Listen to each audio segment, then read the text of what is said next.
Hello students, तो देखिए हमारे सुपर सेवर्स कोर्स में हमारे चैप्टर प्रेडिक्ट टेबल के अंदर लास्ट क्लास हम लोगों ने डेवलपमेंट ऑफ प्रेडिक्ट टेबल देख लिया था। हमने देखा था कि कैसे प्रेडिक्ट टेबल डेवलप होती है और क्या उसकी हिस्ट्री रही है, प्रेडिक्ट टेबल क्या है, ये हम लोग पहले बहुत अच्छे सीख चुके हैं, बना चुके हैं। इफेक्टिव न्यूक्लियर चार्ज हम लोगों ने कवर कर लिया था। Slater's rule, Z effective equal to Z minus sigma, sigma calculate करना मैंने आपको बहुत अच्छे से सिखा दिया था। चलिए अब हम चलते हैं ना, बेसिक्स में हम लोगों ने सारी चीजें कवर कर ली थी, तो अब हम चलते हैं यहां से आगे और आज हम लोग सीखेंगे determination of group number and period number from atomic number and electronic configuration. Heading डालें आप, डिटर्मिनेशन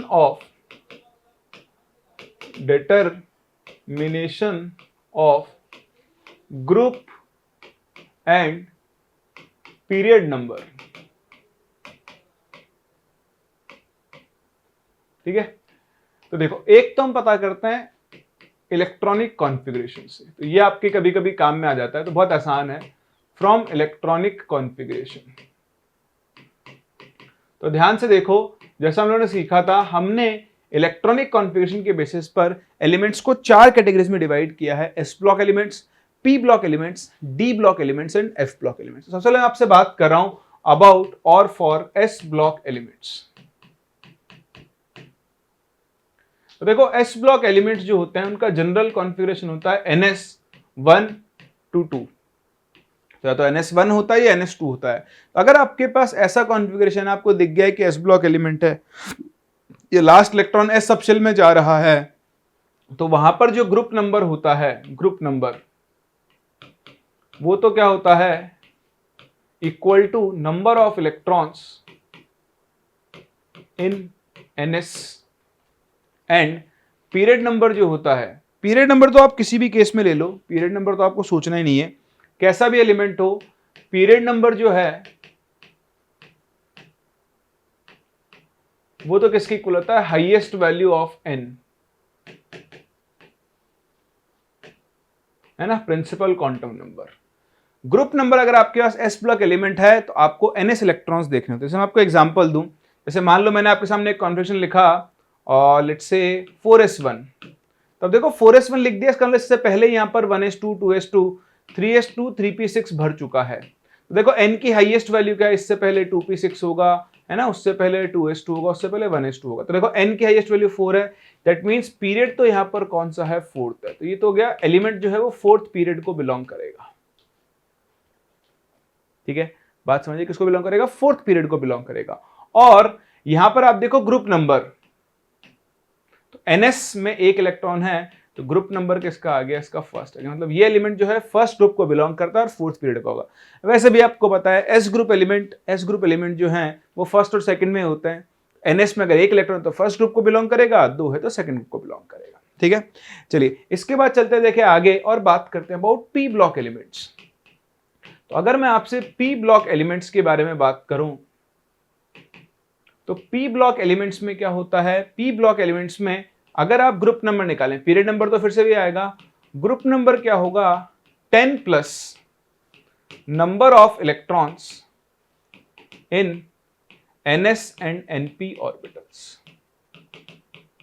NS और NP ऑर्बिटल्स में जितने इलेक्ट्रॉन होंगे उनमें आप 10 ऐड कर दो, तो आपको क्या मिल जाएगा, ग्रुप नंबर मिल जाएगा। जैसे मैंने आपसे बोला किसी का इलेक्ट्रॉनिक कॉन्फ़िगरेशन है 3s2 3p4, तो सोचना ही नहीं है, इसका जो ग्रुप नंबर है कितना हो जाएगा, 10 plus 2 plus 4 that is 16 group number.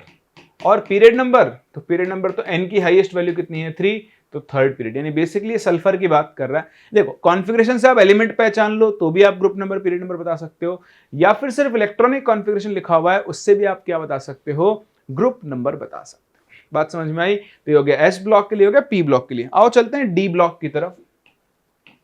अगर हम डी ब्लॉक की बात कर रहे हैं, तो डी ब्लॉक एलिमेंट्स का जो जनरल कॉन्फ़िगरेशन होता है उनमें क्या होता है, n-1d 0 से लेकर 10 तक और NS 0 से 2 तक, सॉरी n-1d 1 to 10, 0 नहीं आएगा यहां, ये आता है 1 to 10 और NS में 0 to 2।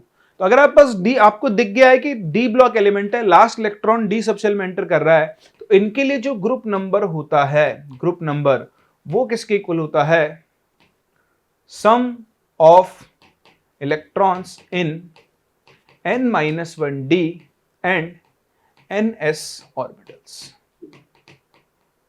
तो देखो जितने इलेक्ट्रॉन n-1d और s में है उन सबको जोड़ दो। जैसे मान लो मैं आपसे बात करता हूं आयरन, तो आयरन का जो इलेक्ट्रॉनिक कॉन्फ़िगरेशन होता है वो होता है 3d6 4s2। तो अगर आप इसका ग्रुप नंबर देखो तो आ जाएगा 6 + 2 कितना हो गया 8, और इसका जो पीरियड नंबर है वो तो आपको बता ही दिया मैंने, highest value of n 4th।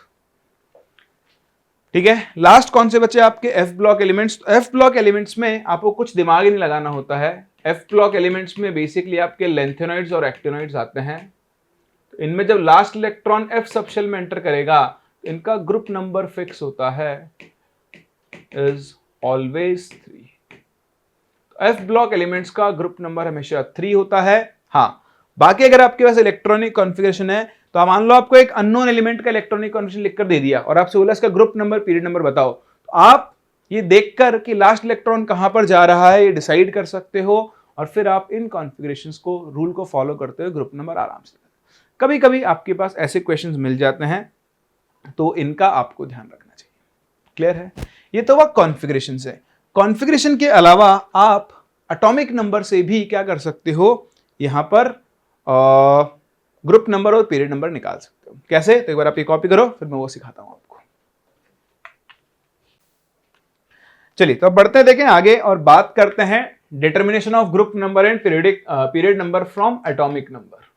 अब देखो एटॉमिक नंबर के लिए मेरे पास कोई फॉर्मूला नहीं है, सिंपल मैं आपको टेक्निक सिखा रहा हूं। बहुत आसान सी टेक्निक है, दिमाग आपको लगाना पड़ता है और कुछ भी नहीं है यहाँ पर। ठीक है, बहुत आसान है। देखो आपने रूल सीखा है ना, 2 8 8 18 18 32 32 वाला। तो बस हम इसी रूल को फॉलो करेंगे। तो उसके लिए मेरे को छोटा सा आपको पीरियड टेबल का ये फॉर्मेट दिखाना होगा, आप इसको ड्रॉ कर लेना अच्छे से। ठीक है, जहां जहां मैं पढ़ा रहा हूं इसमें क्या हो, मैं कुछ पॉइंट्स को जंक्शन पॉइंट्स बोलता हूं। बहुत आसान है, वो आपको पहले से ही याद है। जंक्शन पॉइंट्स क्या है, जैसे यहाँ हाइड्रोजन होता है तो हाइड्रोजन का एटॉमिक नंबर 1 होता है। यहाँ पर आपके पास कौन आ जाता है, बेरिलियम आ जाता है जिसका एटॉमिक नंबर 4 होता है। यहाँ स्कैंडियम एटॉमिक नंबर 21 होता है। सीखा है ना आप लोगों ने, एलिमेंट याद हो नहीं हो, एटॉमिक नंबर याद होना चाहिए। ये 30 होता है। यहाँ तो आप जानते हो हीलियम होती है जिसका एटॉमिक नंबर 2 होता है। बाकी नियॉन आर्गन चलता रहता है। ठीक है, अब एक बार आप यहां आ गए, आप किसी भी, ये जंक्शन पॉइंट आपने बना लिया, आप किसी भी एलिमेंट का एटॉमिक नंबर बना सकते हो। ये आपको दिख रहा है, ये फर्स्ट पीरियड है, ये सेकंड पीरियड है, तो ये फर्स्ट पीरियड है, सेकंड है, ये थर्ड है, ये फोर्थ फिफ्थ सिक्स सेवंथ, ये आपके पीरियड्स हैं अलग अलग। अब कोई भी एटॉमिक नंबर बोल दो, जैसे मान लो आपने मुझसे बोल दिया 37 37, तो 37 में अगर आऊं तो जिंक 30 है। ठीक है, ये हीलियम है, तो देखो 2, इसके बाद अब यहां से रूल चलेगा 8, 2 + 8 कितना हो गया, देखो 10, 10 + 8 कितना हो गया 18, 18 + 18 कितना होता है 36, 36 + 18 कितना होता है 54, दिख रहा है, 54 + 32 हो गया 86, और 86 + 32 कितना हो गया 118। आपको चाहिए 37, तो देखो ये 36 है, 37 इसके जस्ट बाद आएगा एक यहां पर, तो 37 का आप देखो 1 2 3 4 5, पीरियड नंबर 5 है और ग्रुप नंबर कितना है 1 है। खत्म। और बोलो, आप बोलो 92 92, ओके 92 पे चलते हैं। तो 92 कहां पर आएगा, तो एक चीज आप ध्यान दें, ये स्कैंडियम है ना, 2, देखो 1 + 2 लिथियम आ जाएगा 3, 8 11 18 18 32, तो देखो इसमें 18 जोड़ो 39, 39 + 18 कितना आ गया 57। अब आपके पास 32 आएगा, तो आप ध्यान दो 57 यहां पर है। ठीक है, 57 के बाद 32 ऐड करो तो ये 89 आ जाएगा। अब 89 पे स्टार आता है, 57 पे स्टार आता है, 89 में क्या हो गया 92103, और यहां 58 से लेकर 71, ये सभी के सभी एलिमेंट क्या होते हैं, लेंथेनॉइड एक्टिनॉइड का ग्रुप नंबर फिक्स्ड होता है 3, फिक्स्ड होता है ना। अब देखो 92 इनके बीच में फॉल करेगा, तो 92 आएगा 7th पीरियड में। 92 की अगर बात कर रहे हो तो उसका पीरियड नंबर क्या होगा 7th होगा, और ग्रुप नंबर तो उसका हमेशा के लिए कितना होगा 3। एलिमेंट 89 से 103 और एलिमेंट 57 से 71 सभी का ग्रुप नंबर हमेशा कितना होता है 3 होता है। आप रैंडमली कुछ भी बोल दो, 45 बोल दो, 45 बोल दो भाई, 45 बोल देते हैं। देखो 30 + 18 48, 48 47 46 45, 45 का पीरियड नंबर तो आ गया 5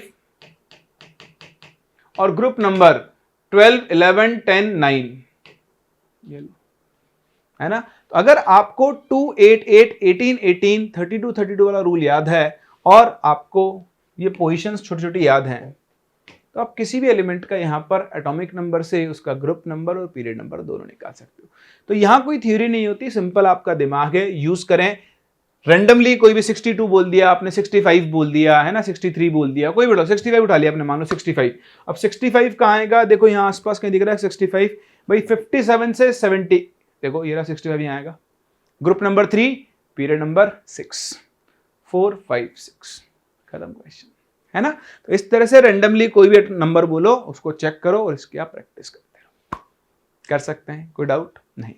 चलिए अब मैं आपको एक और चीज सिखाता हूं। कई बार आपको ऐसे क्वेश्चंस मिल जाते हैं, ऑल्दो ये हम फॉर्मूला सीख चुके हैं बेसिक्स के अंदर, ठीक है। और ध्यान रखना, कैलकुलेशन ऑफ, ये भी एक छोटा सा वो है, calculation of number of elements, number of elements in a given period. Given कभी कभी वो हाइपोथेटिकल बना देगा, गिवन पीरियड ले लेना अभी तो सिर्फ।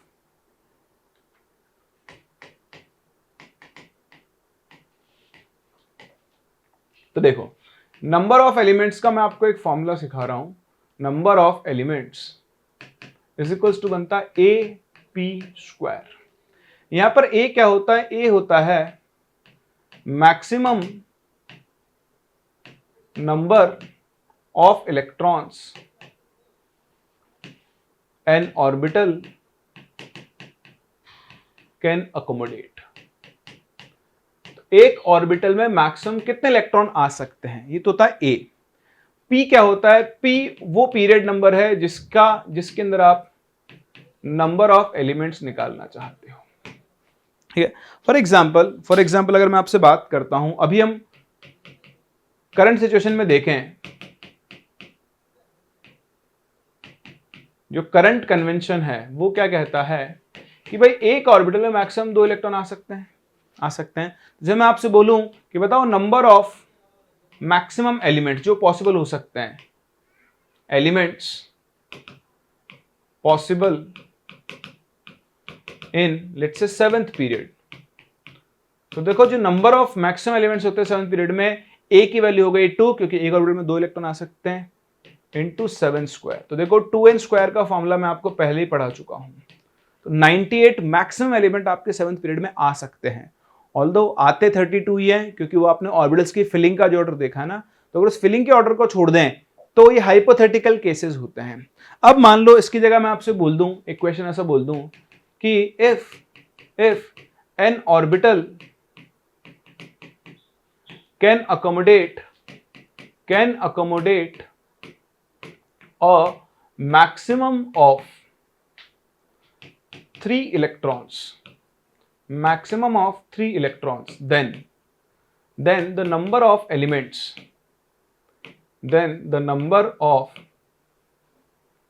elements in 9th period will be. ऐसा बोल दिया मैंने आपको, हाइपोथेटिकल कुछ भी बोल सकता हूं, 9th बोल दिया, 5th बोल दूं, 4th बोल दूं, कुछ भी बोल सकता हूं। अब आप देखो एक ऑर्बिटल में मैक्सिमम कितने हो सकते हैं, 3। तो बताओ ए की वैल्यू कितनी हो गई, 3, ये आपको समझना है। और पीरियड कौन सा है, 9, तो पी की वैल्यू हो गई 9। तो बताओ नंबर ऑफ एलिमेंट्स कितना हो गया, नंबर ऑफ एलिमेंट्स आ गया a into P square, 81 into 3, 243 elements हो जाएंगे। अगर एक ऑर्बिटल में आज से 3 इलेक्ट्रॉन आने लग जाएं और पीरियड टेबल में 9th पीरियड बने, तो उस 9th पीरियड में मैक्सिमम कितने एलिमेंट्स बन सकते हैं, 243 एलिमेंट्स वहां पर आ सकते हैं। बात समझ में आ रही है। तो कई जगह पर आपको ऐसे क्वेश्चन मिल सकते हैं, वहां पर आपके फॉर्मूला काम में आएगा। आप इसे कॉपी कर लो, फिर हम चलते हैं पीरियडिक प्रॉपर्टीज की तरफ। हो गया, चलिए तो अब देखिए, ध्यान से सुने, हम लोग एंटर करने जा रहे हैं पीरियडिक प्रॉपर्टीज में। तो सबसे पहले जो पीरियडिक प्रॉपर्टीज हम बोलते हैं एटॉमिक रेडियस या फिर एटॉमिक साइज, ठीक है। अब देखो, अगर हम एटॉमिक साइज या फिर एटॉमिक रेडियस की बात करें,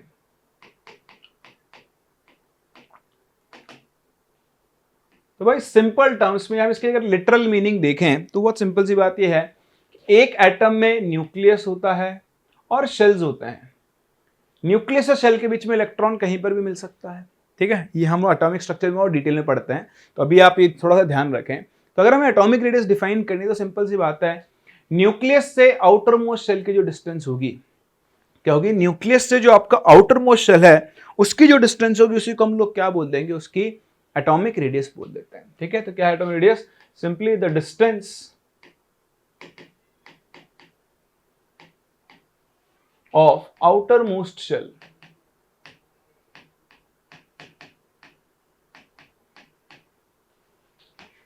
from nucleus in an isolated atom। अगर आपके पास एक सिंगल आइसोलेटेड एटम है तो न्यूक्लियस से लेकर आउटर मोस्ट शेल के बीच की जो डिस्टेंस होगी उसे हम लोग एटॉमिक रेडियस आर बोल सकते हैं। अब जो सबसे बड़ी प्रॉब्लम है वो ये है कि इस दुनिया में आपको आइसोलेटेड एटम मिलते नहीं है। आइसोलेटेड का मतलब क्या है, देखो आइसोलेटेड एटम का मतलब है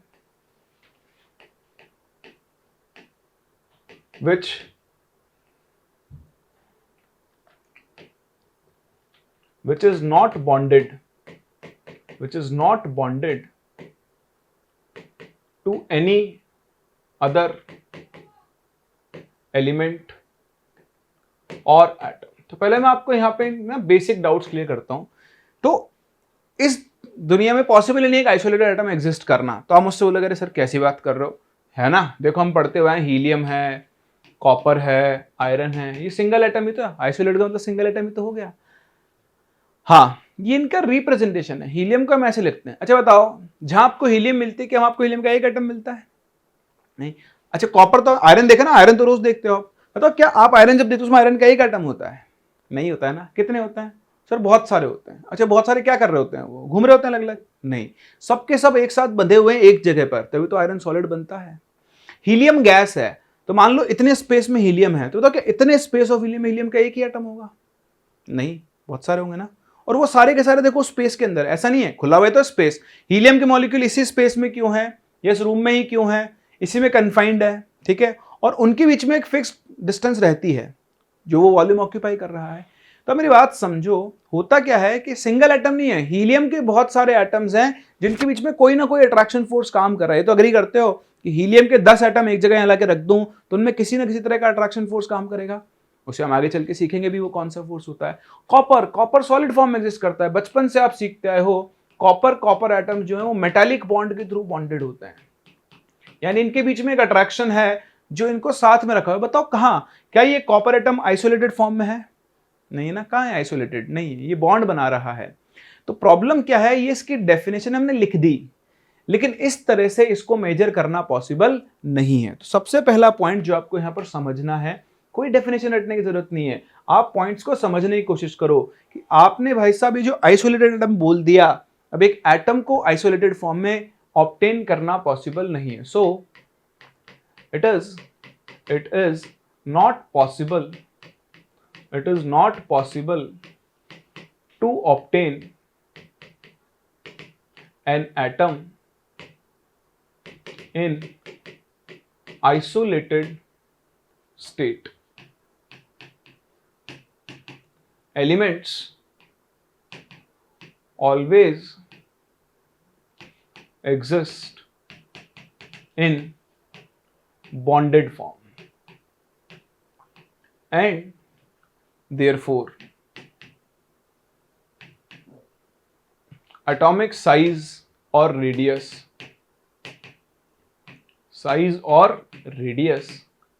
is measured how? In their bonded form। तो जिस फॉर्म में वो मिला, जिस बॉन्डेड फॉर्म में वो एलिमेंट या एटम मिल रहा है, उसी फॉर्म में हम क्या करते हैं, उसकी एटॉमिक साइज या फिर एटॉमिक रेडियस कैलकुलेट करते हैं। ठीक, तो यहां पे आप फर्दर ऐड कर सकते हैं कि depending on type of bonds formed between elements, atomic radius is classified as। सबसे पहले देखो, अब जिस सिचुएशन में मिल रहा है, जिस बॉन्डेड कंडीशन में वो मिल रहा है, ठीक है, टाइप ऑफ, ऐसा कर लो, डिपेंडिंग ऑन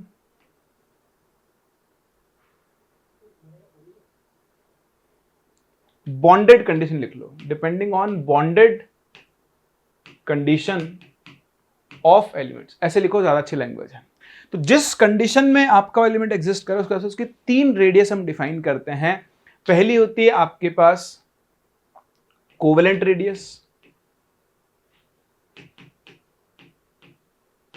ठीक है, दूसरी होती है मेटालिक रेडियस,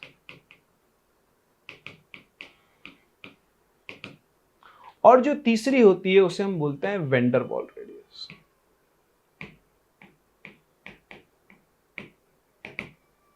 क्या होती है? Vendor wall radius. आपके पास 3 तरह की रेडियस होती है, कोवेलेंट, मेटालिक और वेंडर वॉल। अब नाम से दिख रहा है कोवेलेंट रेडियस। कोवेलेंट रेडियस किसके लिए डिफाइंड होती है? जनरली जो नॉन मेटालिक एलिमेंट्स होते हैं, carbon, hydrogen, oxygen, sulphur, phosphorus, chlorine, bromine, iodine, ये सब आपके नॉन मेटालिक एलिमेंट्स है, उन्हीं के बीच में जनरली कोवेलेंट बॉन्ड बनता है। इसलिए this is generally defined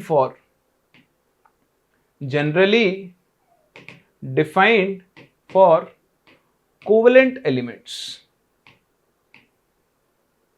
sorry covalent बोल रहा हूं यार, non metallic elements, generally defined for non metallic elements. तो जो नॉन मेटालिक एलिमेंट्स हैं उनके लिए हम जनरली कौन सी रेडियस डिफाइन करते हैं? Covalent radius. For example hydrogen हो गया, क्लोरीन हो गया, ब्रोमीन हो गया, नाइट्रोजन हो गया, फास्फोरस, सल्फर, ऑक्सीजन, इन सभी के लिए हम इन जनरल कौन सी रेडियस डिफाइन करते हैं? कोवेलेंट रेडियस डिफाइन करते हैं। बोलो बात समझ में आ रही है? ये कॉमा ज्यादा ही बड़ा हो गया है ना, ये HCl बन जाएगा फिर तो। क्लियर? अच्छा, अगर आपके पास ना मेटालिक, किसके लिए होगी? हाँ, फॉर मेटल एटम्स। तो फॉर मेटालिक एलिमेंट्स आप क्या डिफाइन करते हो? मेटालिक रेडियस डिफाइन करते हो। और vendor wall radius is generally defined for noble gases as well as for non-metallic elements। ठीक है, तो आप धीरे धीरे इन टर्म्स के साथ कंफर्टेबल हो गए। मैं बहुत डिटेल में समझाने वाला हूं कहां कहां पर कैसे कैसे बनती है, कैसे डिफाइन करते हैं, बट अभी आपको हल्का फुल्का आइडिया होना चाहिए कि किस तरह के एलिमेंट्स के लिए कौन सी रेडियस डिफाइन की जाती है, क्योंकि वो उसी स्टेट में एग्जिस्ट करता है। नॉन मेटल्स आप बचपन से पढ़ते हो कि हमेशा वो जनरली कोवेलेंट बॉन्ड बनाते हैं। मेटालिक एलिमेंट्स में ही मेटालिक बॉन्ड बनेगा तो उनके लिए मेटालिक रेडियस है। नोबल गैसेस के बीच में weak van der Waals force of attraction काम करते हैं, ये हम आगे चल के सीखेंगे। तो अभी आप मुझ पर भरोसा रख सकते हो कि 2 हीलियम एटम आपस में बॉन्ड तो नहीं बनाएंगे, पर उनमें एक अट्रैक्शन फोर्स होता है, उसे हम वेंडरवॉल फोर्स बोलते हैं। तो उनके लिए हम कौन सी रेडियस डिफाइन करते हैं? वेंडरवॉल रेडियस डिफाइन करते हैं। तो आओ एक एक करके इन सबको हम लोग कैलकुलेट करना शुरू करते हैं। ठीक है, ध्यान से देखें। जो सबसे पहली है आपकी पीरियोडिक प्रॉपर्टी, वो है एटॉमिक रेडियस। डिफाइन मैंने कर दिया है, distance of outer most shell from the nucleus of an isolated gaseous atom. ठीक, अब इसमें जो सबसे पहली है वो है कोवेलेंट रेडियस। देखो, जब भी कोवेलेंट बॉन्ड बनता है, एक चीज समझना है कि हम टर्म बोलते हैं ओवरलैपिंग। क्या बोलते हैं? ओवरलैपिंग। ओवरलैपिंग का मतलब क्या है?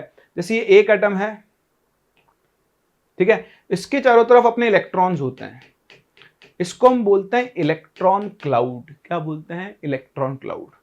ये वो जगह है जहां पर इलेक्ट्रॉन्स मिल सकते हैं। ऐसे ही आपके पास दूसरा एटम होगा जिसके साथ बॉन्ड बनाएगा, तो इसका और इसका इलेक्ट्रॉन क्लाउड जब आपस में मिक्स हो जाता है, तो ये देखो कॉमन रीजन दिख रहा है, इस प्रोसेस को हम बोलते हैं ओवरलैपिंग। और ये जो रीजन बनता है इसे हम लोग ओवरलैपिंग रीजन बोलते हैं। अब देखो, जैसे ही मैं यहां लिखता हूं, कई स्टूडेंट्स के दिमाग में डाउट क्लिक करता है, करना भी चाहिए, आपके भी करता होगा, इसलिए पहले ही बता रहा हूं आपको। आप बोलोगे सर देखो इधर भी इलेक्ट्रॉन है, इधर भी इलेक्ट्रॉन है, ये मिक्स हो रहा है तो इलेक्ट्रॉन इलेक्ट्रॉन में रिपल्शन नहीं होगा। तो मेरी बात समझो, ये आप धीरे धीरे आगे बढ़ते जाओगे, सीखते जाओगे, तो अभी मेरी बात समझो, मैं समझाता हूं आपको। एक्चुअली ये होते हैं वो रीजन जहां इलेक्ट्रॉन मिलेगा। ठीक है, तो एक टर्म मैं आपके सामने आज ही डिफाइन कर रहा हूं, कहीं साइड में लिख लेना। ठीक है, कि ये एक न्यूक्लियस है, ये एटम है, ठीक है, और इसको हम बोलते हैं इलेक्ट्रॉन क्लाउड। हम एक टर्म बहुत ज्यादा यूज किया करेंगे, इलेक्ट्रॉन क्लाउड। इलेक्ट्रॉन क्लाउड क्या होता है? इलेक्ट्रॉन क्लाउड वो रीजन होता है, reason in space where probability of finding electrons is maximum। यानी इस न्यूक्लियस के चारों तरफ इस रीजन में इलेक्ट्रॉन मिलने के सबसे ज्यादा चांसेस है। अगर आप इससे बाहर चले जाओ तो वहां इलेक्ट्रॉन मिलने के चांसेस क्या हैं? कम है। तो ये एक्चुअली इलेक्ट्रॉन्स नहीं है, ये वो रीजन है जहां पर इलेक्ट्रॉन्स मिल सकते हैं। तो आप दोनों एटम्स के उस रीजन को मिक्स कर रहे हो जहां पर इलेक्ट्रॉन मिलने के चांसेस हैं। तो अब आप मुझे एक चीज बताओ इलेक्ट्रॉन मिलने के सबसे ज्यादा चांसेस कहां होंगे? हाँ, इनके बीच में होंगे ना, क्योंकि आपने इनके रीजन को मिक्स कर दिया है। जैसे मैं आपको एक एग्जांपल देता हूं। हमारे राजस्थान में एक टाइगर रिजर्व है, आप लोगों को नाम पता होगा, रणथंभौर, नाम तो सुना ही होगा आपने, सवाई माधोपुर के अंदर है। तो लेट्स से ये रणथंभौर की टेरिटरी है, ये रणथंभौर है जहां पे टाइगर मिलते हैं। अब हमारे कोटा में ही, कोटा के पास, जस्ट कोटा के अंदर ही है वो पार्ट, उसे बोलते हैं, नया रिजर्व बन रहा है, उसे हम बोलते हैं मुकुंदरा टाइगर रिजर्व, MTR इसका नाम होगा। ठीक है, अब ये एक रीजन है। अभी रणथंभौर में बहुत सारे टाइगर्स, शायद 100 के ऊपर टाइगर्स हैं, मुझे एग्जैक्ट नंबर याद नहीं है, मेरी जीके थोड़ी बर्बाद है। तो यहाँ पे लेट्स से मान लो 100 टाइगर्स हैं। और अभी क्या यहाँ पर शिफ्ट किए गए, यहीं से टाइगर, 3 टाइगर शिफ्ट किए गए थे, उनमें से शायद एक की डेथ हो गई, एक भाग गया है, अभी थोड़ा सिचुएशन ऐसे चल रही है। बट लेट्स से अभी यहाँ पे 3 टाइगर है। अब धीरे धीरे क्या होगा, 3 टाइगर हैं, 3 टाइगर से रिप्रोडक्शन होगा, 3 के 5, 5 के 10, 10 के 15, फिर एक टाइम आएगा 10-15 साल के बाद इसमें भी लेट्स से मान लो 72 टाइगर्स हो गए। अब देखो एक रीजन ये है जहां पे 100 टाइगर मिल सकते हैं। देखो वही चीज है, मिल सकते हैं 100 से ज्यादा भी हो सकते हैं, कम भी हो सकते हैं। ये नहीं कि 100 के 100 यही मिलेंगे, इस पूरे रीजन में कहीं पर मिल सकते हैं। और यहां 72 मिल सकते हैं। अब अगर मैं इन दोनों रीजन्स को ओवरलैप कर दूं तो बताओ टाइगर मिलने, अभी पूरा एक रीजन बन जाए, मान लो पूरा एक रीजन बन गया, बताओ टाइगर मिलने के चांसेस बढ़ गए? बढ़ गया नहीं? बढ़ गए ना। तो इस तरह से वो रीजन मिक्स हो जाते हैं। वैसे बताऊं, ये मिक्स हो जाएंगे तो टाइगर मिलने के चांसेस कम हो जाएंगे, क्योंकि टाइगर आपस में लड़ मरेंगे। एक्चुअल फैक्ट तो ये, बट समझने की बात है कि अगर आप इन रीजन को मिक्स कर दो तो यहाँ के चांसेस ऐड हो गए। तो सेम चीज यहां है। हम जब बोलते हैं ओवरलैपिंग, इलेक्ट्रॉन क्लाउड मर्ज हो रहे हैं, तो इलेक्ट्रॉन मर्ज नहीं होते हैं, नहीं, वो रीजन मर्ज होते हैं जिनके अंदर इलेक्ट्रॉन्स मिल सकते हैं। आई होप मैंने आपको इलेक्ट्रॉन क्लाउड टर्म का मतलब अच्छे से एक्सप्लेन कर दिया ना। तो जब एक कोवेलेंट बॉन्ड बनता है, समझना मेरी बात को, जब एक कोवेलेंट बॉन्ड बनता है, अभी हम आगे चल के केमिकल बॉन्डिंग में और डिटेल में पढ़ेंगे, जब एक कोवेलेंट बॉन्ड बनता है तो दोनों एटम्स के जो रीजन है वो ओवरलैप होते हैं। ठीक है, ऐसा नहीं है कि कोवेलेंट बॉन्ड ऐसे बन रहा हो कि इनको टच कर लेगा, नहीं, ये गलत है। ऐसे मतलब बनाना नहीं है, सब बना हुआ आ जाएगा। ऐसे रीजन क्या होते हैं, आपस में पेनिट्रेट करते हैं, मिक्स होते हैं, इसे हम बोलते हैं ओवरलैपिंग, और ये होता है ओवरलैपिंग रीजन। जब ऐसा हो गया तो अब कोवेलेंट बॉन्ड बन चुका है। अब इस कंडीशन में जब इन दोनों एटम्स के बीच में कोवेलेंट बॉन्ड बन गया है, इनके न्यूक्लियस के बीच की डिस्टेंस और उसका आप कर दो हाफ। रटना नहीं है, समझो। दो एटम्स के बीच में कोवेलेंट बॉन्ड बन रहा है, उनके न्यूक्लियस के बीच की जो डिस्टेंस है उसका अगर आप हाफ कर दो, उसे हम लोग क्या बोलेंगे, इसकी कोवेलेंट रेडियस।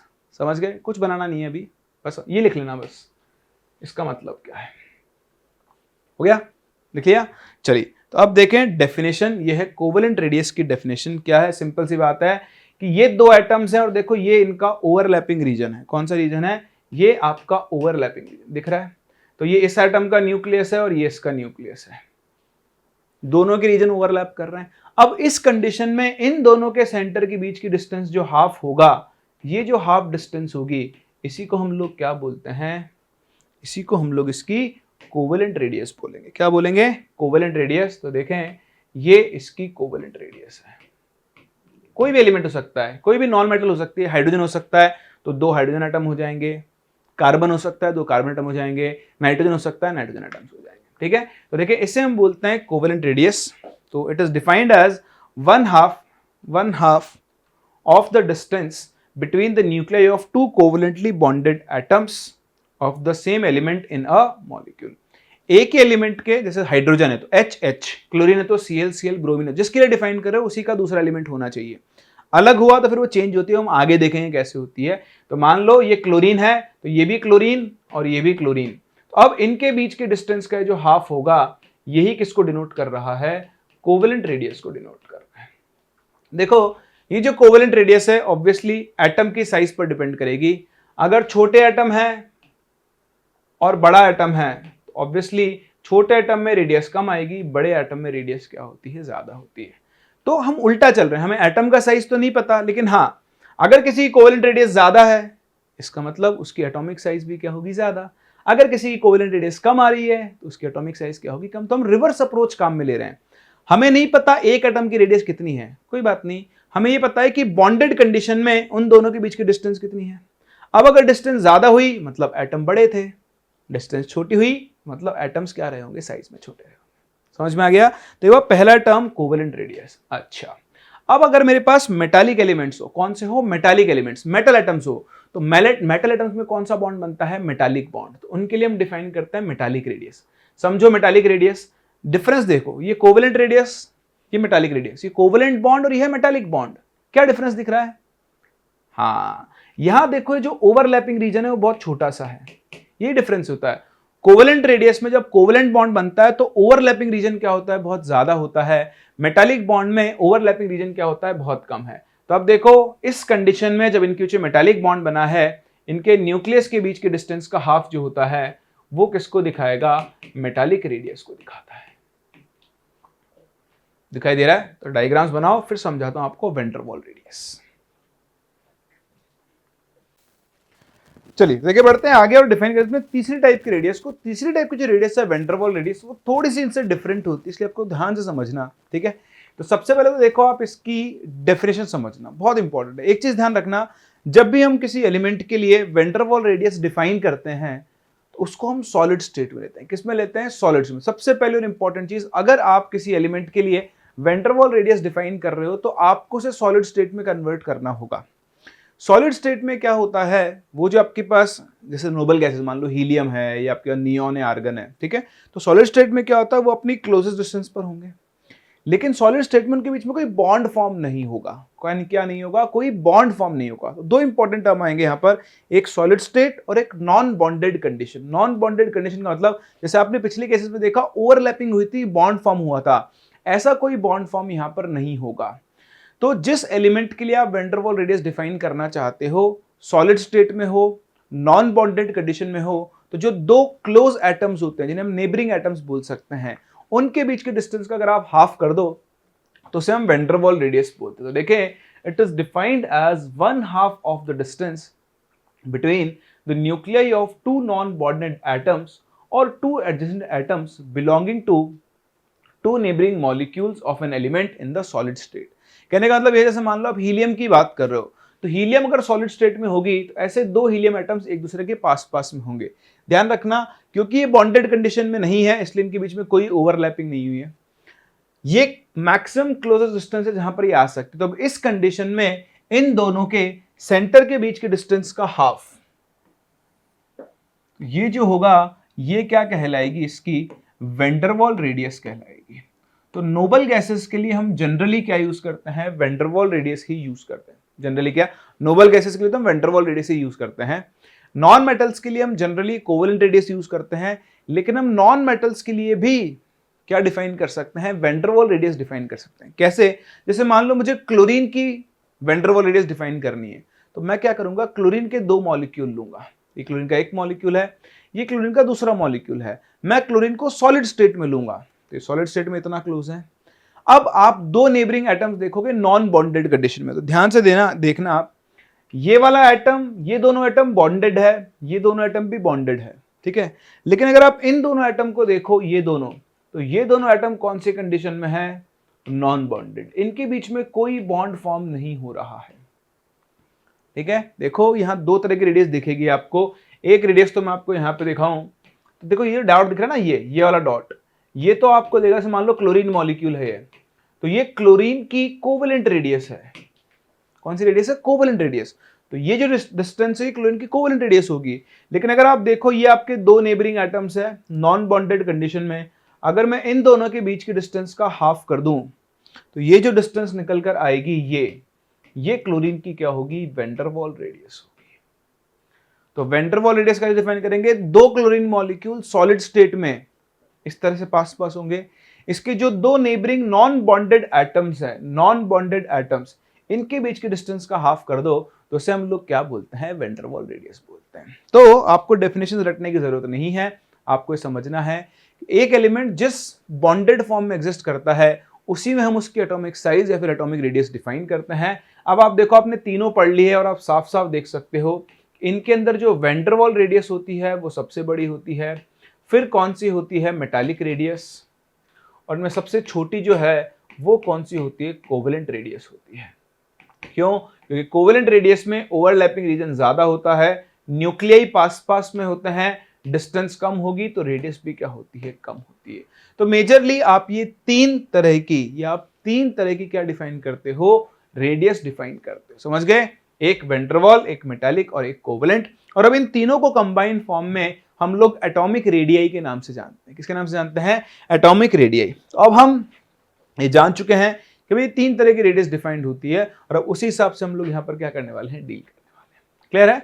चलिए, तो डिफाइन करने के बाद अब देखते हैं किन किन चीजों पर आपकी जो एटॉमिक साइज या एटॉमिक रेडियस है वो डिपेंड करती है। तो देखें, एटॉमिक रेडियाई आप खुद देख पा रहे हो, ये एटॉमिक साइज बोल लेता हूं, will be directly proportional to Z effective. भाई इफेक्टिव न्यूक्लियर चार्ज जितना ज्यादा होगा, है ना, न्यूक्लियस का अट्रैक्शन फोर्स क्या होगा, इतना ही ज्यादा। तो आप सिंपली बोल सकते हो more Z effective implies greater attraction on outer electrons. इसका मतलब रिडक्शन इन साइज, है ना। छोटी छोटी बारीक चीजें समझें। अट्रैक्शन फोर्स ज्यादा है तो न्यूक्लियस इलेक्ट्रॉन क्लाउड जो है वो पास में होगा, अट्रैक्शन फोर्स कम है तो इलेक्ट्रॉन क्लाउड क्या होगा, दूर दूर होगा। तो जितना ज्यादा जेड इफेक्टिव है, अट्रैक्शन फोर्स उतना ही ज्यादा, अट्रैक्शन फोर्स जितना ज्यादा, साइज उतना ही कम होगा। ठीक है, तो मेनली एटॉमिक साइज जो है वो आपका किसके डायरेक्टली प्रोपोर्शनल होता है, जेड इफेक्टिव के। जेड इफेक्टिव बढ़ेगा तो एटॉमिक साइज कम होता जाएगा, कम होगा तो एटॉमिक साइज बढ़ता जाएगा। तो आओ सबसे पहले तो बात करते हैं इसके जनरल वेरिएशन की। ठीक है, general variation of atomic size in periodic table. तो जनरल वेरिएशन जो नॉर्मल वेरिएशन हमारा होता है, तो आप देखें पीरियड टेबल में आप एक तो चलते हो left to right, left to right. ठीक है, तो लेफ्ट टू राइट चलने पर क्या होता है, लेफ्ट टू राइट चलने पर जेड इफेक्टिव बढ़ता है। ठीक, तो on moving from left to right, Z effective increases as electrons are added to same shell and for each added electron a proton is added to the nucleus, as a result of which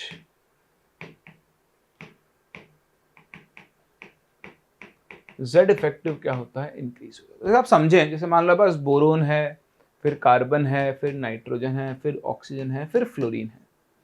तो देखो इन सभी में electron second shell में add होता है, तो 2s2 2p1, फिर देखो 2s2 2p2, 2s2 2p3, 2s2 2p4 and 2s2 2p5। तो यहां पर क्या होगा, मान लो ये आपका न्यूक्लियस है, ये फर्स्ट शेल है जिसमें 2 इलेक्ट्रॉन होते हैं, और अभी आपका सेकंड शेल है। तो देखो बोरोन में 1 इलेक्ट्रॉन इस शेल में ऐड हुआ, 1 प्रोटॉन बढ़ गया। फिर कार्बन में 1 और इलेक्ट्रॉन ऐड हुआ, 1 और प्रोटॉन बढ़ गया, 1 और इलेक्ट्रॉन ऐड हुआ, 1 और प्रोटॉन हो गया। अब देखो ये जो इलेक्ट्रॉन बढ़ रहे हैं ये सबके सब क्या हो रहे हैं, सेम शेल में जा रहे हैं। अगर ये अंदर वाले शेल में आते, किसमें आते, अंदर वाले शेल में, तब तो क्या होता है, इनकी शील्डिंग पावर ज्यादा होती और उस केस में जेड इफेक्टिव बाहर वाले इलेक्ट्रॉन पे कम काम करते हैं। मैं आपको अच्छे सिखा चुका हूं जेड इफेक्टिव का फंडा। ठीक है, अब क्या हो रहा है, इलेक्ट्रॉन सभी के सभी सेम शेल में ऐड हो रहे हैं, तो सेम शेल में उनकी स्क्रीनिंग पावर इतनी हाई नहीं बढ़ेगी। तो अब नंबर ऑफ इलेक्ट्रॉन्स बढ़ रहे हैं बट शील्डिंग नहीं बढ़ रही है, और नंबर ऑफ इलेक्ट्रॉन्स बढ़ने के साथ साथ न्यूक्लियस में प्रोटॉन्स बढ़ रहे हैं। तो देखो प्रोटॉन बढ़ रहे हैं तो न्यूक्लियर चार्ज बढ़ेगा, न्यूक्लियर चार्ज बढ़ता है तो इफेक्टिव न्यूक्लियर चार्ज बढ़ता है। तो ध्यान रखना, on moving from left to right क्या होता है, जेड इफेक्टिव इंक्रीज होता है, और जब भी जेड इफेक्टिव इंक्रीज होगा तो बताओ साइज क्या होती है, डिक्रीज होती है। तो इसीलिए जब हम पीरियोडिक टेबल में लेफ्ट टू राइट मूव करते हैं तो एटॉमिक साइज क्या होती है, डिक्रीज होती है। अब अगर आप लेफ्ट टू राइट की जगह टॉप टू बॉटम मूव करोगे तब आपकी क्या होती है, एटॉमिक साइज इंक्रीज होती है। तो उसका रीजन क्या है, एक बार कॉपी करो, उसका रीजन डिस्कस करते हैं।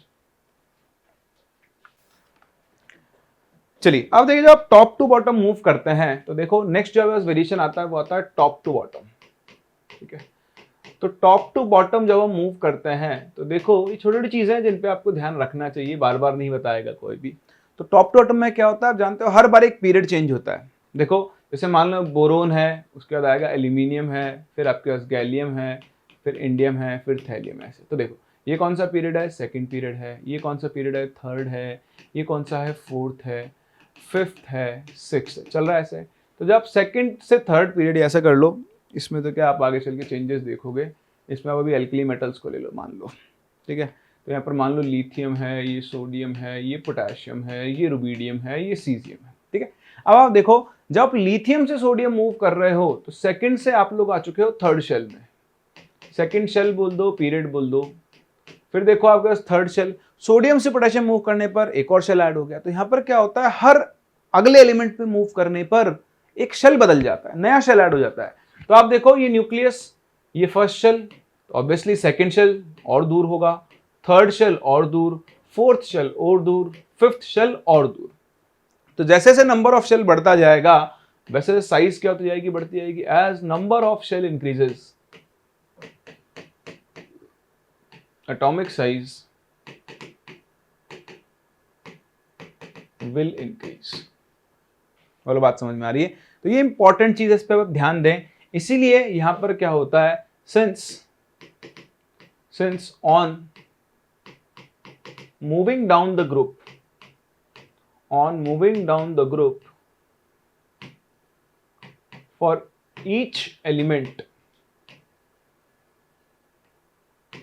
a new energy shell is added, a new energy shell is added, so size increases। तो भाई ओवरऑल बहुत सिंपल सी बात है। अब आप पीरियड टेबल में दो वेरिएशंस देख सकते हो, एक आप मूव कर रहे हो लेफ्ट टू राइट और एक आप मूव कर रहे हो टॉप टू बॉटम। तो जब लेफ्ट टू राइट मूव करते हो तो क्या होता है, जेड इफेक्टिव बढ़ता है, और जब भी जेड इफेक्टिव बढ़ेगा भाई साइज क्या होगी, डिक्रीज होगी। सिमिलरली जब आप टॉप टू बॉटम मूव करते हो तो यहां पर क्या होता है, साइज इंक्रीज होता है due to addition of shell. समझ सकते हैं। तो इस तरह से हम क्या कर सकते हैं, ये वेरिएशन देख सकते हैं पीरियोडिक टेबल के अंदर एटॉमिक साइज का। ठीक है, अब ये हुआ जनरल वेरिएशन। हाँ, general variation, down the group move करोगे साइज बढ़ेगा, लेफ्ट राइट चलोगे साइज कम होगा। ठीक है, लेकिन अब इन वेरिएशंस के अंदर ऐसा नहीं कि जनरल है तो सभी इसी को फॉलो करेंगे, ये आपको समझनी है। लोग क्या सोचते हैं कि एक्सेप्शंस जो होते हैं उनको रटना होता है। एक्सेप्शन क्या होता है, एक रेगुलर ट्रेंड से डिफरेंट बिहेवियर होता है। धीरे धीरे यूज करते करते ऑब्वियसली आपको याद हो ही जाने हैं, बट हाँ इनके ट्रेंड्स को आपको बहुत अच्छे से समझना होगा। ठीक है, तो आओ मैं आपको ये समझाता हूं ट्रेंड्स। एस ब्लॉक की अगर हम बात करें, मैं अलग अलग ब्लॉक वाइज चलता हूं। ठीक है, तो आपने कॉपी कर लिया है, डन। तो देखिए सबसे पहले मैं आपसे बात कर रहा हूं एस ब्लॉक के लिए। तो एस ब्लॉक एलिमेंट्स को अगर आप देखोगे, वेरिएशन क्या लिखोगे आप, variation in S block.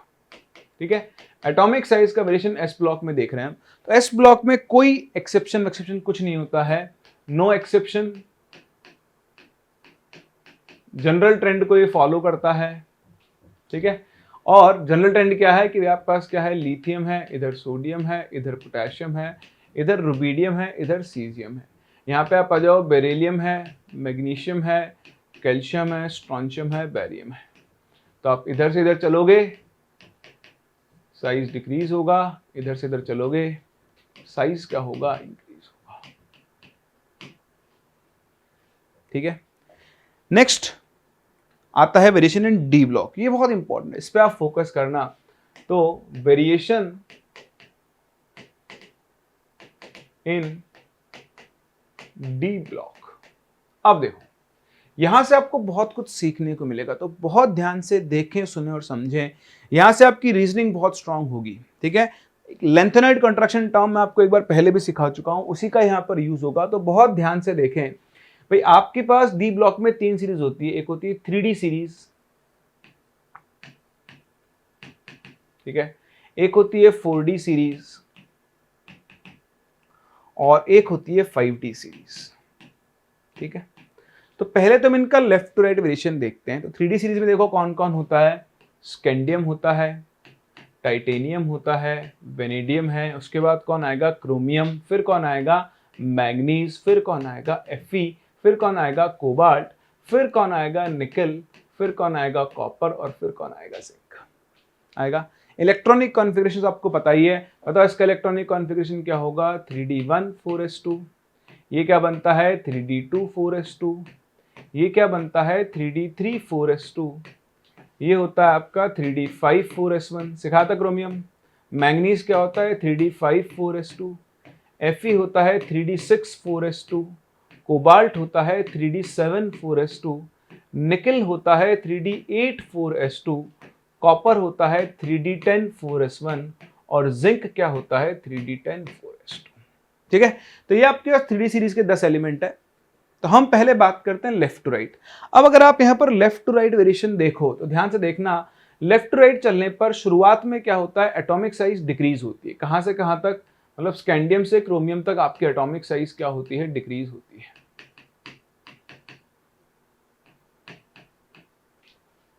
Reason Z effective बढ़ता है, ठीक है। तो वैसे आप Mn तक लो, पर Mn का क्या होता है, अपने दोनों मेंबर से ज्यादा होता है, इसलिए Mn को काउंट नहीं कर रहा हूं अभी के लिए, आप मान लेना, ठीक है। डेटा एग्जैक्ट जो होता है वो हम डी ब्लॉक में आगे सीखेंगे, बट अभी आप मान लो शुरुआत में एटॉमिक साइज डिक्रीज होती है।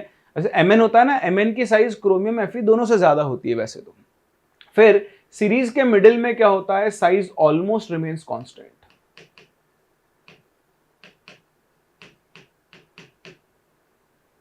मतलब Fe कोबाल्ट निकल की साइज ऑलमोस्ट क्या होती है, सेम, और at the end of the series size वापस से क्या होती है, इंक्रीज होती है।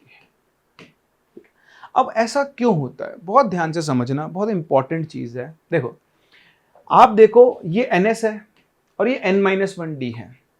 तो जैसे से आप लेफ्ट राइट चल रहे हो तो जो इलेक्ट्रॉन ऐड हो रहा है वो N-1d ऑर्बिटल में ऐड हो रहा है, ठीक है। तो यहां पे देखो on moving from left to right, the electron is added to inner N-1d orbitals and as d electrons provide poor shielding, initially Z effective increases। तो आप समझना, ये आपका न्यूक्लियस है, ये 4s है जिसमें 2 इलेक्ट्रॉन हैं और ये 3d है। अब आप देखो हर एडेड, स्कैंडियम के लिए 3d में 1 इलेक्ट्रॉन ऐड होगा, न्यूक्लियस में 1 प्रोटॉन ऐड होगा, फिर टाइटेनियम में 1 और इलेक्ट्रॉन ऐड होगा, न्यूक्लियस में 1 और प्रोटॉन ऐड होगा, फिर वेनेडियम में होगा, फिर 1 और प्रोटॉन ऐड होगा, फिर क्रोमियम में होगा, फिर। तो अभी क्या है, ये जो डी इलेक्ट्रॉन से धीरे धीरे ऐड हो रहा है, इनका नंबर धीरे धीरे बढ़ रहा है, लेकिन साथ ही साथ न्यूक्लियस में प्रोटॉन बढ़ रहा है। अब इन डी की शील्डिंग पावर क्या है, कम है। तो बेसिकली हम ऐसा बोल सकते हैं कि अभी यहाँ नंबर ऑफ इलेक्ट्रॉन्स कम है, इनका जो इनके ऊपर रिपल्शन लगेगा वो भी रिलेटिवली क्या होगा, कम। लेकिन प्रोटॉन्स बढ़ने की वजह से जो अट्रैक्शन होगा वो क्या होगा, ज्यादा होगा। बोलो होगा ना। तो बेसिकली आप यहां पर ऐसा बोल सकते हो कि शुरुआत में क्या होता है, जो Z इफेक्टिव है वो स्क्रीनिंग पर डोमिनेट करता है, या फिर आप ऐसा भी बोल सकते हो कि Z इफेक्टिव जो है वो रिपल्शन पर डोमिनेट करता है। कुछ भी बोल दो, एक ही बात है। तो शुरुआत में क्या है, डी ऑर्बिटल में नंबर ऑफ इलेक्ट्रॉन्स कम है, तो आउटर इलेक्ट्रॉन पे रिपल्शन कम है और अट्रैक्शन फोर्स ज्यादा है, इसलिए साइज क्या हो रहा है, कम हो रहा है। जब आप मिडिल ऑफ सीरीज में आ जाते हो तो देखो 3d5, 3d6, 3d7, 3d8। अब जब यहां पर नंबर ऑफ इलेक्ट्रॉन्स बढ़ गए हैं तो ऑब्वियसली रिपल्शन भी बढ़ेगा, अट्रैक्शन भी बढ़ ही रहा है। तो होता क्या है, सीरीज के मिडिल में अट्रैक्शन और रिपल्शन एक दूसरे को क्या कर लेता है, बैलेंस कर लेता है। ठीक है, तो मेरे पास तो जगह कम है, आप अपने पेज में जगह बनाना अच्छे से, अभी नहीं तो दोबारा से बार ट्राई करना। ठीक है, और अच्छे से स्टेटमेंट्स को लिखना। ठीक है, तो यहाँ का स्टेटमेंट मैं यहाँ लिख रहा हूँ, मैं बाद में डिलीट कर दूंगा इसको इसलिए। In the middle of series, in the middle of the series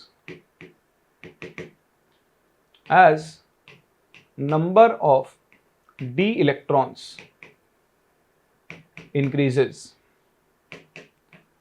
repulsion on outer electrons increases and balances the attraction by increased nuclear charge। तो आप ऐसा बोल सकते हो अट्रैक्शन रिपल्शन बराबर है, या फिर आप ऐसा भी बोल सकते हो कि Z इफेक्टिव और स्क्रीनिंग ने एक दूसरे को बैलेंस कर लिया। अब जब आप एंड ऑफ द सीरीज में आ गए हो तो देखो 10 10, तो एंड ऑफ द सीरीज में क्या है, आपका डी सबशेल फुलफिल्ड है। At the end of series, at the end of series क्या होगा, ठीक है, एंड ऑफ द सीरीज में क्या होगा, since d orbitals are completely filled,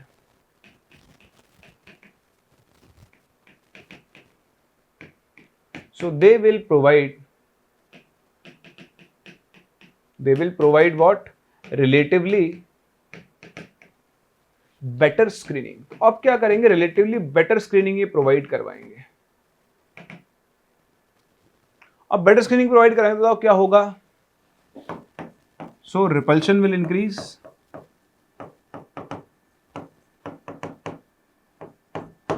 और उसी वजह से साइज क्या होती है, बढ़ती। तो यहां पर क्या होता है, अगर आप यहां पर बात करोगे तो यहां पर रिपल्शन डोमिनेट कर जाता है क्योंकि डी सबशेल पूरा सा भर चुका है। या फिर आप बोल सकते हो कि जेड इफेक्टिव के ऊपर अब कौन डोमिनेट कर जाता है, स्क्रीनिंग। इसलिए लेफ्ट राइट चलने पर पहले साइज डिक्रीज होती है, बीच में कांस्टेंट रहती है, और लास्ट में क्या होती है, इंक्रीज। और अभी मैं 45D बना नहीं रहा हूं, चलो अभी लेफ्ट राइट का देख लेते हैं। तो ध्यान रखना, सेम वेरिएशन इज फॉलोड।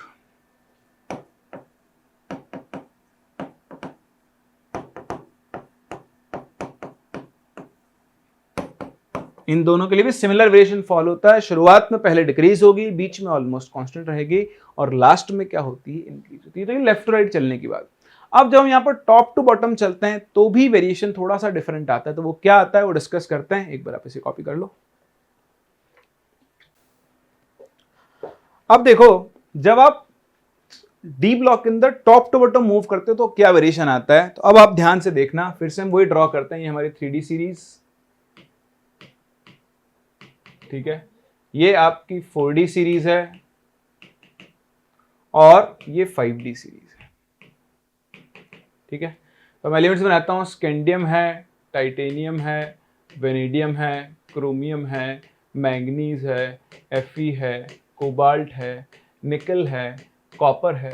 अब सर बार बार क्यों लिखते हो, इससे तो आपको याद हो जाएगा, है ना। अब आप कॉन्फिगरेशन लिखना, सारे आपको याद हो जाएंगे ऐसे ही। यहाँ कौन था, देखो, यारी जरा निभाना, यारी जरा निभाना, यट्रियम, जिरकोनियम, नायोबियम, मौत तक, मोलिब्डेनम एंड टेक्नीशियम, रुकावटें, रूदियम, राह में रोडियम, पड़े पैलेडियम, अगर silver and cadmium.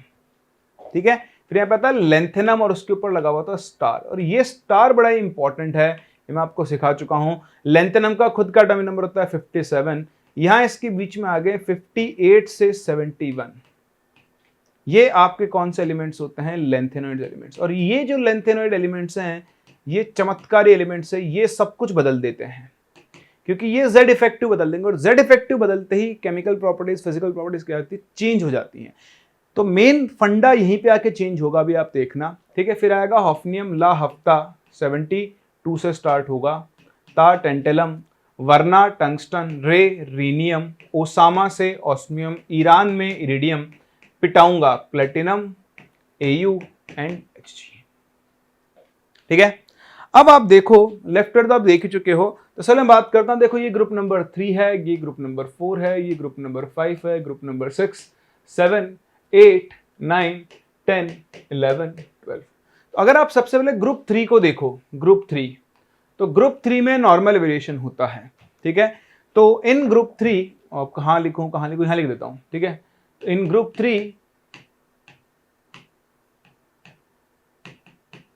Normal variation का मतलब क्या है, दैट इज एटॉमिक साइज जो होती है इंक्रीजेस। अगर आप स्कैंडियम, यट्रियम, लैंथेनियम के साइज का ऑर्डर देखो तो स्कैंडियम के सबसे कम है, फिर यट्रियम, और फिर क्या होता है लैंथेनियम, ठीक है। लेकिन अब अगर आप ग्रुप 3 के बाद ग्रुप 4 ऑनवर्ड्स अगर आप चलेंगे, ग्रुप 4 ऑनवर्ड्स, तो अब आपको दिखाई देगा वेरिएशन। देखो ग्रुप 4 ऑनवर्ड, जब आप फोर्थ, देखो ये आपका फोर्थ पीरियड होता है, फोर्थ पीरियड है ना। ये कौन सा है, ये आपका फिफ्थ पीरियड है, और ये कौन सा है, ये होता है सिक्स्थ पीरियड। तो ये 3 पीरियड्स होते हैं। अब आप फोकस करोगे फिफ्थ से सिक्स्थ पीरियड, तो देखो 3D से 4D यानी 4 से 5th में करोगे, साइज क्या होती है, बढ़ती है, यानी टाइटेनियम जिरकोनियम साइज बढ़ेगी, यहां भी साइज बढ़ेगी बढ़ेगी बढ़ेगी बढ़ेगी बढ़ेगी बढ़ेगी बढ़ेगी। लेकिन इनके अंदर साइज अप्रोक्सीमेटली क्या रहती है, सेम, क्या रहती है, सेम। सो फिफ्थ से सिक्स्थ पीरियड मूव करेंगे अगर हम थर्ड ग्रुप के बाद, थर्ड ग्रुप में नॉर्मल वेरिएशन है, fourth group onwards on moving from fifth to sixth period size approximately क्या रहती है, सेम। और इसका रीजन है ये, देखो यहां पर फिफ्थ पीरियड से सिक्स्थ पीरियड के बीच में क्या कर रहे हैं, 14 लैंथेनॉइड एलिमेंट्स एग्जिस्ट करते हैं। इन 14 लैंथेनॉइड एलिमेंट्स ने आपको सिखाया लास्ट में, पहले भी बेसिक्स के अंदर, कि लास्ट इलेक्ट्रॉन किस में एंटर करता है, it enters in n-2f subshell. किस में एंटर करता है, n-2f सबशेल में। ये आपने देखा है f इलेक्ट्रॉन्स की क्या होती है, पुअर स्क्रीनिंग पावर होती है। तो due to poor shielding of f electrons, बताओ z इफेक्टिव क्या होता है, increases. That means size shell decrease, ठीक है, डिक्रीज पूरा लिख दो, चलो ठीक। But due to addition of new energy shell,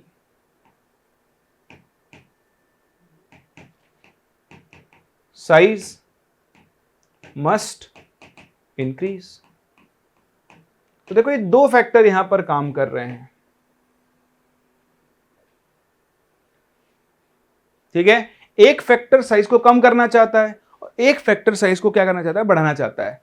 so both balances या both balance each other and size almost remains same, ठीक है।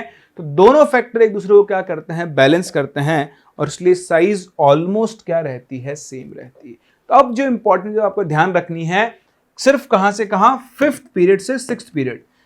ये डी ब्लॉक है, ना सिर्फ डी ब्लॉक में आपको फिफ्थ और सिक्स्थ पीरियड का इफेक्ट 13th और 14th ग्रुप में भी दिखाई देगा।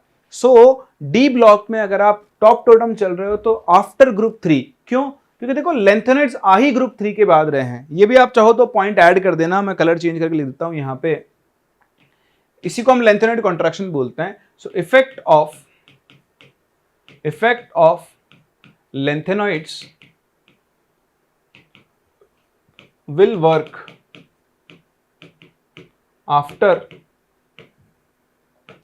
group 3 only, as lanthanoids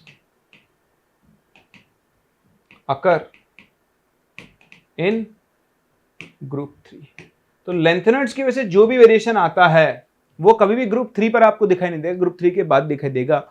और मैं आपको बता दूं ये ग्रुप 15 तक काम करता है, उसके बाद फेड हो जाता है, बिल्कुल ऑलमोस्ट खत्म हो जाता है। और वो आप देखोगे उसमें रेडियोएक्टिव एलिमेंट भी आ जाते हैं। बट अभी आप ध्यान दें, अगर आप फिफ्थ पीरियड से सिक्स्थ पीरियड मूव कर रहे हो 4D सीरीज से 5D सीरीज, तो एलिमेंट्स की साइज में बहुत ज्यादा वेरिएशन नहीं आएगा।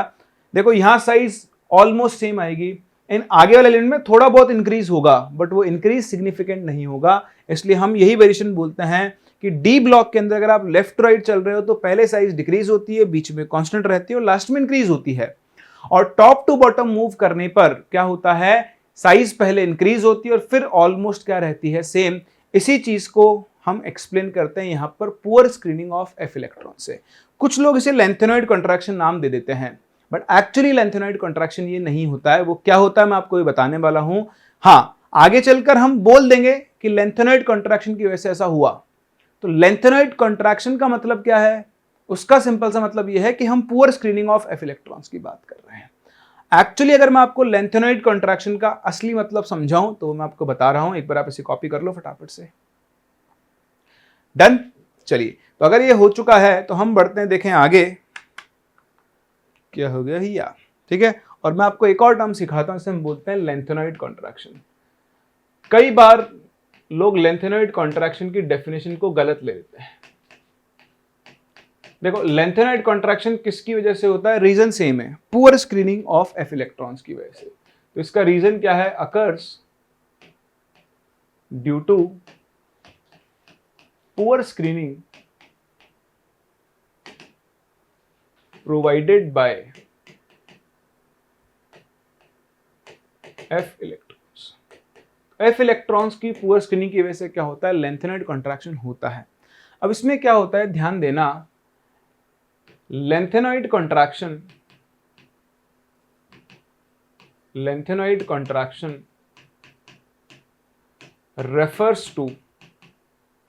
refers to regular decrease in size of Ln3+ ions। Ln का मतलब यहां से लेंथेनॉइड्स हैं, तो जो लेंथेनॉइड एलिमेंट्स होते हैं उनके +3 आयन में जो रेगुलर डिक्रीज होता है साइज में, due to poor shielding provided by f electrons.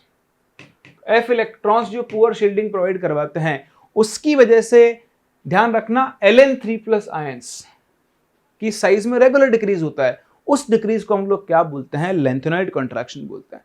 कुछ लोग कैसे बोलते हैं कि रेगुलर डिक्रीज लेंथेनॉइड एलिमेंट्स में होता है, नहीं, ध्यान रखना, डू फोकस और do remember that lanthanoid contraction